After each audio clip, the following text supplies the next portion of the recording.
Hi guys, welcome back to my channel Technology, and today in this video tutorial I will show you guys how to fix your game is not using dedicated GPU on your Windows 11 PC or laptop. So you just need to follow me.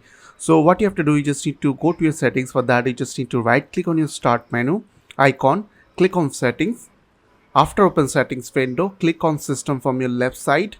On your right side you will get an option called display. So click on that, and here you will get, if you scroll down, you'll get a graphics option under related settings. So click on graphics, and here you will get all your games. If you are not getting any means if you are not getting your game over here, you just need to simply click on browse, and from that location where you have installed your games, you just need to select your game exe file like this way.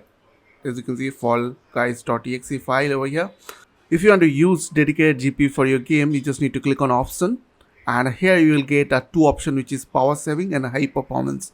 So under high performance you will get your graphic card, so simply you have to select that option and click on save, and after that you are done. You just need to restart your PC, and after restart it will fix your problem. So I hope this quick tutorial will really help for you, and please don't forget to click on the subscribe button, like button and share button. And if you have any queries or question, then comments down below. I will see you guys on the next video. Till then, bye bye, take care.